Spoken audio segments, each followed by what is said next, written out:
Yes. To koro ntiere joma penjo ka NDA penjo moko donjo kama ng'eny Nixon Auma Jagongo.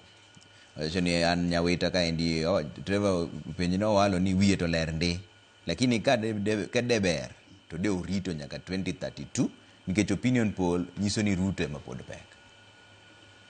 Ing'eyo ndalo moko ne akeni ne 2007 aparo 2005 bang' referendum bang' referendum ne itimo opinion polls to ni ng'ama ni malo en mana Kalonzo to ka time sudo tiyudo kang'oa ka graph no bendo chako timano odok piny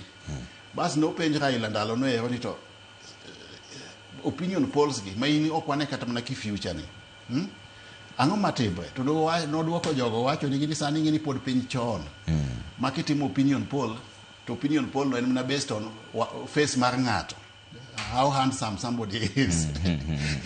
ingeni ka such campaign podi an pok achako kata mana campaign sani kwe kadwa chako campaign nyocha timo mana gibi luongo na awareness creation sensitization about my candidature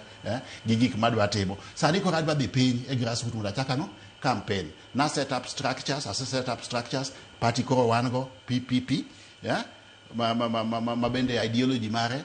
and distributive social democracy but ni golo pesa ilwet ji mathin mani malo e sirikal titero pesa piny kucha kuma jo piny nitie kore kadwa chako campaign e grassroots kucha omiyo I'm not worried about opinion polls mitimo sanigi ka en January next year kucha kata February next year then I would be worried omiyo kusani ko kuri dhi chako campaign adwa chako proper campaign asebedo mana katimo sensitization chenro mari chalo nade dhi chako gi kanye ingeni an okana regional leader adwa bedo president mar Kenya Iwinja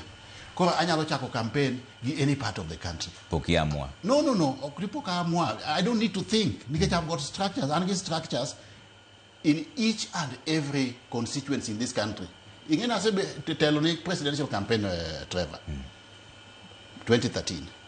tukendo campaign mar Ruto libejo janti onge constituency mora mora Kenya karka ma onge ngato manyalo gone simo direct ma wuogo ma timna gimore constituency no kata apenji gima timre constituency an gi structures makata kadwa madhi Taita Taveta gokinyi abro activate tadhi bedo gi yango gi joma romo kuno kata dwa mana dhi Kilifi kinyi agoni ng'ato simo sani gokinyi an Kilifi tabet gi meeting kuno we achak campaign ingeni ndalo moko we nda duoki chien mathin ndalo moko na chung Kibera to jinoko nani o kinyal dhi chung Kibera nini kech maeni bedroom mar jomoko tunakoni ni wajo keja no wate na chung Kibera kose ne okachung kendo ne en campaign maliet to nago kwano madine Ruto we biro gi Mariga macha na anguka nayo to ma okipenjo ma aneno ko wuok ir ng'ato ni Alphonse